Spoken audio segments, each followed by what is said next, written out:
Elimeleque e Noemi. É triste a história de Elimeleque, nome que significa Meu Deus é Rei, quando o vemos abandonar os campos de Belém, casa do pão, na terra de Israel, indo para Moabe. Triste é, na verdade, ver alguém do povo de Deus deixar o lugar em que Deus julga para procurar amparo sob um domínio estranho. Rute capítulo 1, versículo 1. Contudo, o versículo anterior, a Rute capítulo 1, versículo 1, diz: Naqueles dias não havia rei em Israel, e cada um fazia o que parecia reto aos seus olhos. E parece que Elimeleque, não obstante o seu nome, tenha seguido o costume dos demais, isto é, fazia o que parecia reto aos seus olhos. Chegar ao ponto de um passo tão grave como deixar a sua pátria parece nos dizer que não foi a primeira vez que ele fez o que parecia reto aos seus olhos.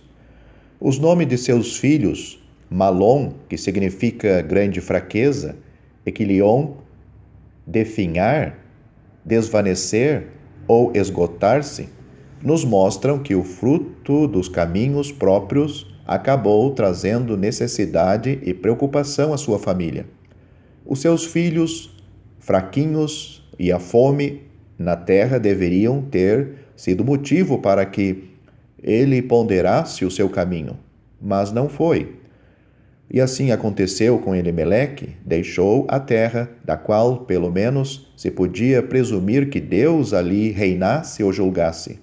Foi para aquela terra em que Balaque outrora reinou e onde o profeta Balaão tentara amaldiçoar a Israel. Um lugar estranho para o portador de um nome que significa Meu Deus é Rei? A que tipo de lugares não somos nós capazes de ir quando queremos fazer o que parece reto aos nossos olhos? Elimeleque devia ter lembrado que não fazia muito tempo que as filhas de Moabe foram a causa de uma tremenda queda e uma terrível destruição entre o povo de Deus. Seria coerente esperar que ele hesitasse em levar seus filhos a um lugar em que teriam contato com as filhas de Moabe? Mas quando estamos decididos a fazer o que parece reto aos nossos olhos, então facilmente deixamos de lado os abençoados testemunhos e a advertência da palavra de Deus? Atrevidamente andamos o caminho de nossa escolha? Resultado, ambos os filhos de Elimeleque escolheram suas esposas dentre as filhas de Moabe. A lei em Israel era claro, era proibido aos moabitas entrar na terra de Israel, nem mesmo na 10ª geração.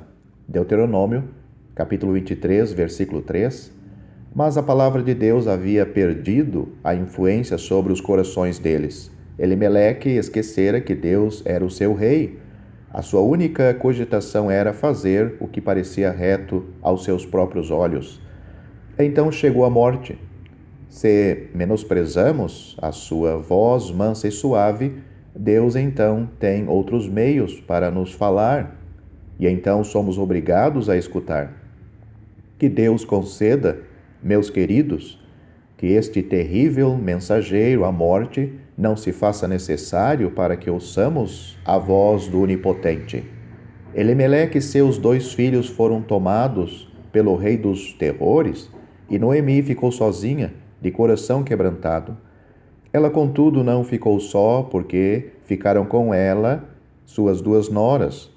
Não se sabe ao certo quanto tempo elas haviam vivido juntas, certamente alguns anos, pois a família já estava em Moabe, ao menos por 10 anos.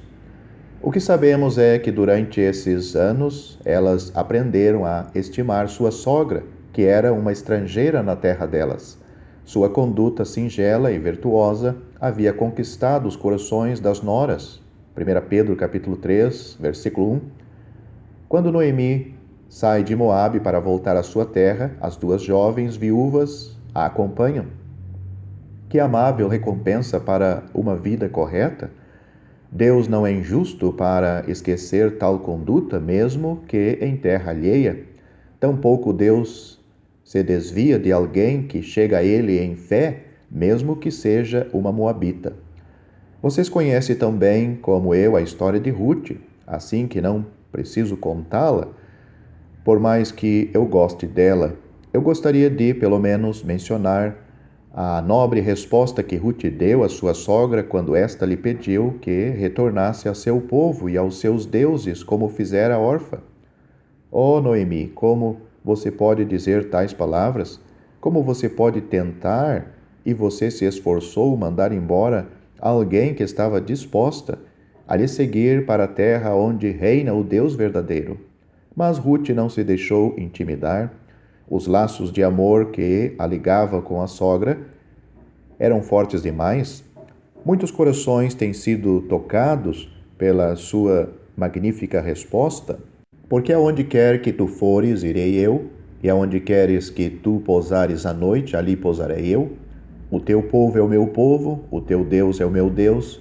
Onde queres que morreres, morrerei eu, e ali serei sepultada. Faça-me assim o Senhor e outro tanto, se outra coisa que não seja a morte me separar de ti. Magníficas palavras, uma rica recompensa por uma vida correta, o resultado de uma conduta decente. Como deve jubilar o Espírito de Deus ao nos transmitir uma frase tão bela da boca de uma pagã? Que conforto para o coração de Noemi!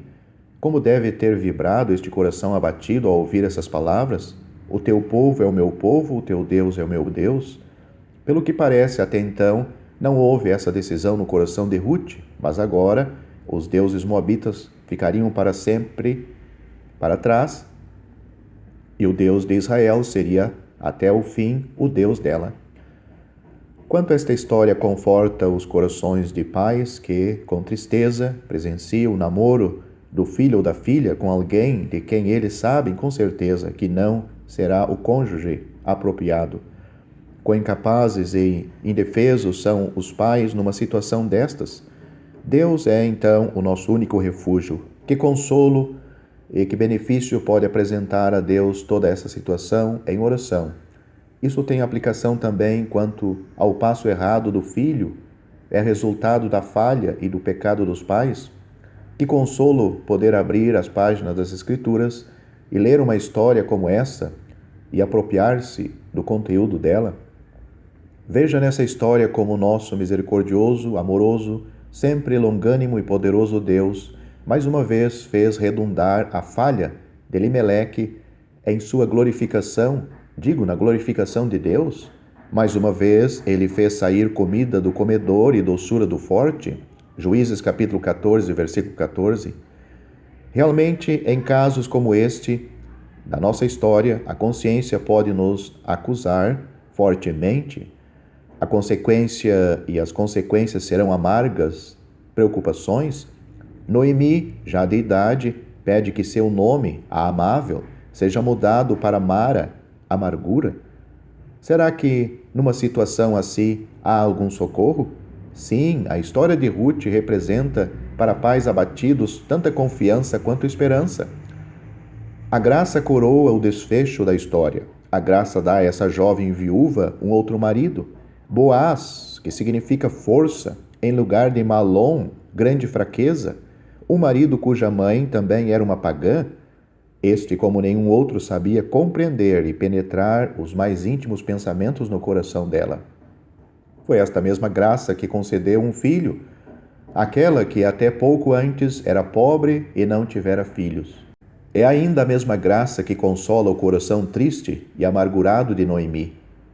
Esse filho de Ruth viria a ser o avô de Davi. Este que talvez tenha sido o mais brilhante ornamento da história judaica, até aparecer o grande filho de Davi, o Cristo, o Filho de Deus.